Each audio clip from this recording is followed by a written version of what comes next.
approach of Hurricane RuPaul, which is working his or her way up the coast. Let's go live to Ollie Williams with the Black U Weather Report. Ollie? It's raining sideways! Sounds rough, Ollie. Do you have an umbrella? Had one! Where is it? Inside out, 2 miles away! Is there anything we can do for you? Bring me some soup! What kind? Turkey! All right, we'll get on that. This is Plausibly Live, the official podcast of the Dave Bowman Show. Well, good morning, good evening, or good afternoon, wherever you are, whatever you do. A lot of things happening in the world today, most of them far beyond our control, you might say. So perhaps it's time we took a pause and thought about life, thought about the laws of arc storms, social media, and the very point of history. Don't touch that dial, just try to hear me out for a little while. Well, much to get to today, and man, it was back in 2014, during the summer of 2014, Kevin Fox, who was my producer at the time, had arranged for a guest who talked about arc storms. And it was a fascinating discussion, and I didn't have time to go look up the tapes of that, but still have them somewhere.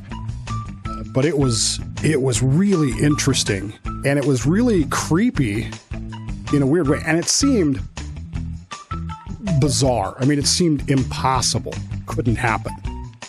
The origin of the whole story was from a 2010 government report that predicted this, and you just sort of go, well, it's a government report. Who cares? They don't know what they're talking about.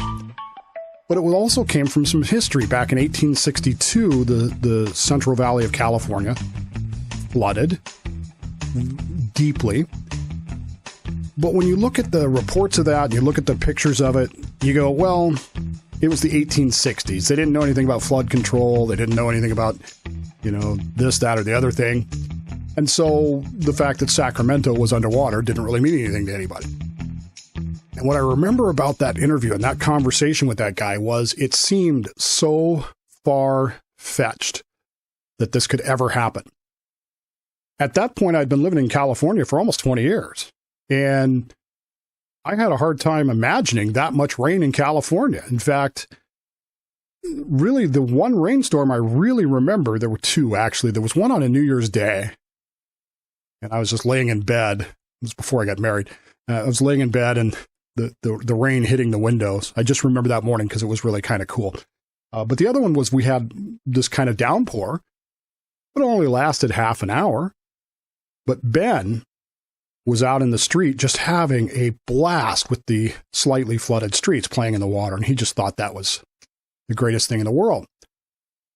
It seemed crazy to imagine that much rain for more than a few minutes at any time. Even the reports from 1862 that we went back and read and we talked about with that guy, they just seemed fantastical. They seemed out of orbit. They seemed like there's no way in the world that this could ever actually happen. And that was weird. Which makes what we're seeing now, as we look at the arc storm battering California, and starting here tonight, actually, it's heartbreaking to watch. I mean, I just can't even imagine this. It's strange to me because I really like California physically. I like California politically. Culturally, I'm not sure I do, but in fact, I'm sure I don't. But physically, I love California. It is. I've said this before. I will continue to say it's the most beautiful state in the union. It has everything. And to see it battered like this it's just heartbreaking. There are stories that are they're hard to read. You got a 5-year-old little boy swept away. They can't find him. 17 people, as of this recording, dead. I read a story yesterday about the sinkhole that opened up and swallowed 2 cars. And they were talking about the firefighters getting down there to rescue this mother and her daughter. And they just make a passing reference to the passengers in the other car who, quote, had not been rescued. It's so strange to see it actually happen, knowing that Kevin and I talked about it back in 2014. And I remember the post interview when we were still on the air and the interviewee had gone on his way, and we were just blown away by this. I mean, in California, you're scared. I shouldn't say scared. You're concerned about earthquakes, maybe to a lesser degree, volcanic eruptions or tsunamis or something like that. You don't really think about rain in that vein. Now, I'm also a pragmatist. I recognize the good that's coming from this, groundwater recharges and stuff like that. Reservoirs being filled, good damp conditions for fire season. I get all that. But man, what a incredible thing to watch, especially from a distance. If I was there, maybe I'd feel a little bit different about it. But and to those of you that are there in the middle of it, please know that I feel for you. I really do. I wish there was something I could do, but it's nature. I can't. But it still is pretty impressive and at the same time scary to watch. And to know that Kevin and I had talked about this so long ago makes me worried about some of the other things we talked about along the way. So what if those things come to pass? I hope they don't. But in the meantime, we continue on. As I said, the edge of it is supposed to hit here tonight, Wednesday, January 11th. There was some discussion about the Olympic Mountains deflecting it. We live to the east of the Olympic Mountains. So you have the Olympic Peninsula, which is a wide peninsula, about 100 miles wide. And then on the eastern edge of that, you have the Olympic Mountains, Mount Olympus, Mount Constance, Mount Jupiter, which are very beautiful. The brothers, if you've never seen them, occasionally I have them as my background. They are some of the most beautiful mountains you'll ever see. And then they slope down to the Hood Canal, which is very deep, about 1,000 feet deep. And then they come up a little bit and then back down to the Hood, back down into the other side of the Hood Canal. And then onto the Kitsap Peninsula, which is where I live, and then across the Puget Sound to Seattle. And so a lot of times this kind of stuff gets deflected by the Olympic Mountains. They're 10,000 foot mountains, and they get deflected and pushed out. But they're saying now that this probably won't happen this time, that it's, sorry, I got distracted. Something landed over there. Anyway, it was kind of weird. But they're saying this time that probably won't happen because it'll come up from the south and it'll avoid that. So we're expecting a lot of rain. And with that kind of rain comes a great deal of power loss and that sort of thing. So we are concerned. I would remind everybody that recovery takes time. It takes effort. And while FEMA and the government will, as they always do, pretend to be of service, there will be agencies out there that are helping people directly. If you choose to support one of those agencies, choose well. That's all I can say to you, is choose one that isn't going to abuse the privilege of serving other people. And in the process of that, donate well, but please support, because they are going to need it. In the meantime, big news up here in Seattle. I have no idea what that was. Something landed over there while I was talking, and it's screwing me up. The Seattle School District has filed a lawsuit against social media, quote unquote, big social media. So Facebook, Twitter, TikTok, Google, claiming that the children in Seattle schools are being harmed by social media, which has no tools in place to prevent this mental harm from happening to these children.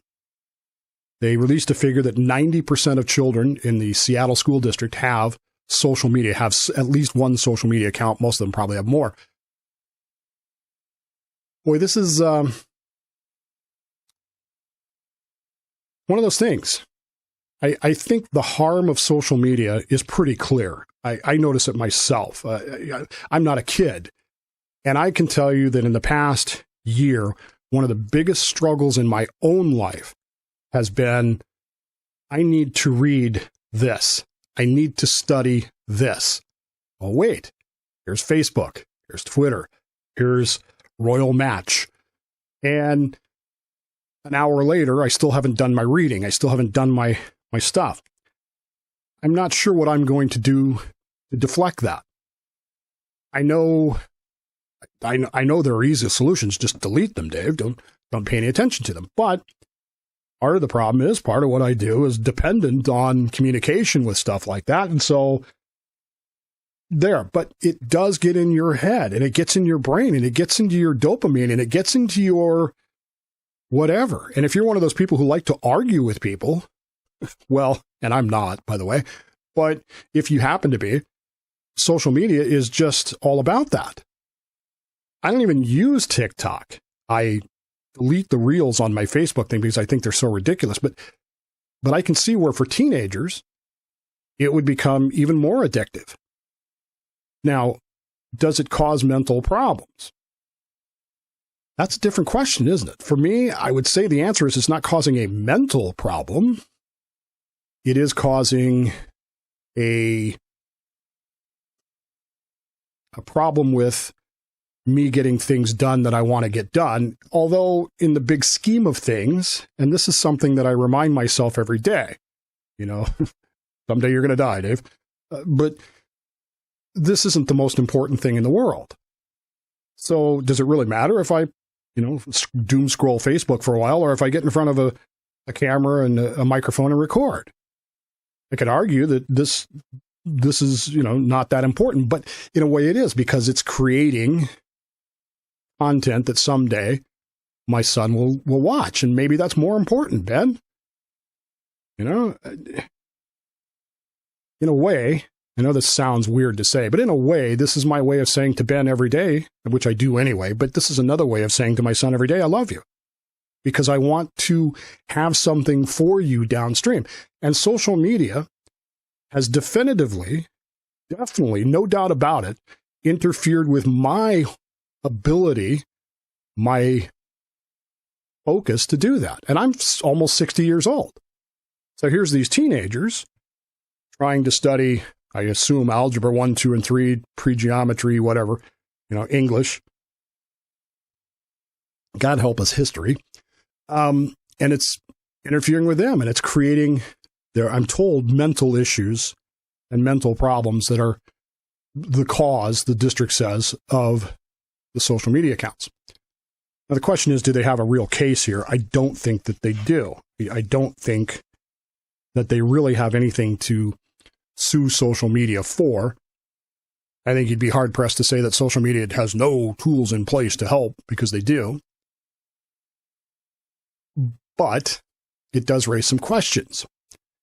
Does the mere existence of social media equate to cause of mental disorder? In other words, if there was no social media, would we be having the same problems in schools? Would we be having the same mental issues that the schools are claiming they have? Second question, and perhaps it's more important, is there no parental responsibility here? We limit what Ben can and can't do, what he can and can't see. I love the fact that I have an internet kill switch for him. When I upgraded to Windows 11, which I finally did, it gave me the option of, on Ben's account, just turning it off temporarily or permanently, whatever I want to do.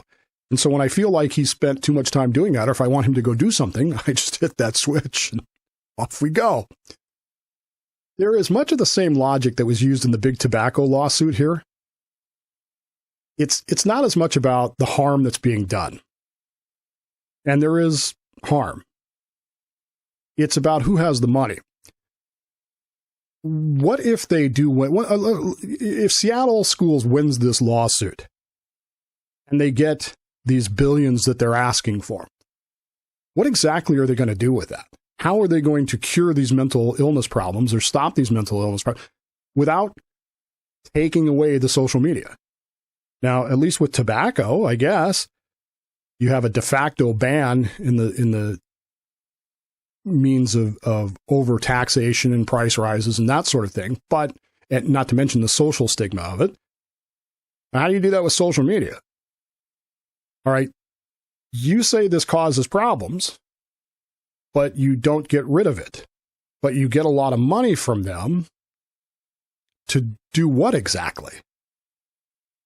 And I don't know what the answer to that question is. And I don't think that any court is going to look at that and go, well, how are you going to solve this? Yeah, it's a problem. But short of eliminating social media, what do we do? Because I don't think there is anything that they can do, let alone actually want to do. I'm a cynic enough to believe that this entire lawsuit filed by Seattle City Schools is less about helping kids than it is about getting a whole lot of money to hire new staff, pay more staff, pay staff more to pretend to solve a problem that they can't actually solve. That's kind of where I sit on this. So we'll keep an eye on that and see what happens. But reality is, I don't think it's going anywhere.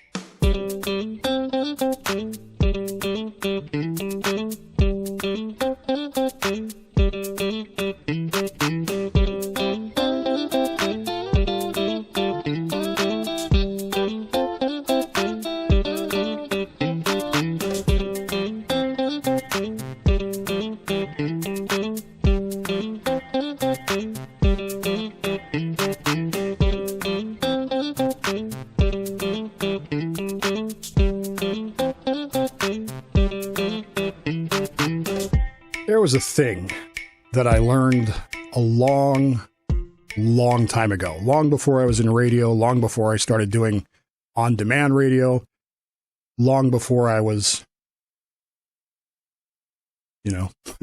here. It was after I was in the Navy, though.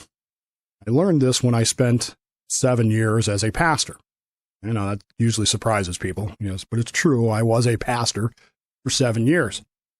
It was a huge mistake. I don't make any bones about that. I had no business being a pastor. I wasn't called to be a pastor. People hear what they want to hear. And that's the thing that I learned, is that people hear what they want to hear and they justify and rationalize the things that they rationalize because that's the way we function as human beings. There's a difference between truth and what I want to hear. Now, sometimes on the Venn diagram, they might cross each other, but reality is most of the time what is actually true is not really what I want to hear. People only hear what they want to hear. By way of example, one of the reasons that I failed miserably as a pastor, and I don't make any bones about that, I'm not embarrassed by it because there should have been other safeguards in place, but there were not. One of the things that I realized was that I am not an empathetic person. To be a pastor, to be a successful pastor, you have to be empathetic, and I am not. I am the kind of person that when you come to me and say, hey, this is my problem, what do I do? Well, I'm a first-class fire control technician, ballistic missile. I'm a submarine petty officer first class, Marine qualified. I look at the issue and I solve the issue. I say, well, if I were you, this is what I would do. That's not what people want to hear from their pastor. They do not want to hear that. They want to hear what they want to hear, which is the same old, same old. Jesus loves you. You're doing the right thing. Have you prayed about it? Have you done this? Have you done that? And that all came to a head with me one day when I had in my office a woman who was battered, explaining to me that her husband beats her. And I reached back and I picked up the phone and I said, let's call the police. And she went berserk. The person that was in there with me had to kind of calm her down because it was like, what do you mean? You don't want to call the police? Well, but I love him. He beats you, but I love him. Well, what do you want me to do about it? And of course, this was followed by the woman who left there in a rather called my boss, complained to him about me, and then I had to drive to Atlanta and sit in Atlanta in the divisional commander's office while he explained to me that, Dave, you can't tell people that. You can't say to them, call the police. Well, aren't we mandated reporters? If a crime has been committed, aren't we required by law to report the crime? If she was 14, this wouldn't even be a discussion. No, Dave, you have to have empathy. All right, tell me what you would have done. And of course, it turned into the, hey, Jesus, God loves you. What can we do to work on this? I'll talk to him and I'm sure he's sorry for it and blah, blah, blah. None of which, of course, solved the problem. None of which I can tell you from subsequent events did anything. Police intervention might have, but that didn't. And of course, I was told, well, you have no empathy. You can't put yourself in their position. Which I replied, I can put myself in my position. They asked me what I would do, and I said I would call the police. A crime has been committed. It's strange to me how people react to things. They want to hear what they want to hear and nothing else. And it doesn't matter how you try to put it to them. So yesterday's show resulted in some negative reaction. If you've listened to yesterday's show, Dave Does History on Bill Mick, you're probably not surprised by that. But at least one person was furious because I insulted him, quote unquote. And then he proceeded to, in my opinion, prove the point that I was trying to make, which was the whole idea of history. I mean, if history always repeats itself, what we learned yesterday is that the people who say that history always repeats itself are the least likely to see it repeating itself. And all I can say to the whole thing, much like I said, well, when the pastor thing didn't work out, I said, you know what, I'm going to go do something else. I don't need this. I'm qualified to do many, many other things, and I shall proceed to do those things, and we shall wash our hands of this because it was a mistake, never should have happened anyway, and we should all learn a lesson of this that perhaps further discussions at the beginning might have clarified that. But so I quit. I said, I'm not doing that anymore. I'm not going to quit doing this, nor am I going to quit doing Dave Does History. As long as Bill wants me, we'll be there. And I will continue to say the things that I believe to be true. And if that insults you or offends you, so be it. All I can say is the response is simply this. Thank you for demonstrating the exact point I was trying to make. And thank you for being unattentive enough to actually be that person that would demonstrate the point. It's rather amazing to watch sometimes, but at the same time, life goes on. I got to go batten down the hatches, get ready for this storm tonight, and get a few other things taken care of. Ben's got some homework to do, and we'll get that done. In the meantime, take the time right now, tell the people that matter in your life you love them very much. You'd miss them if they weren't there, so don't pass up those opportunities. You don't want to have that regret. I'm Dave. This is my show, Plausibly Live, the official online radio show of the Dave Bowman Show, and we will see you tomorrow.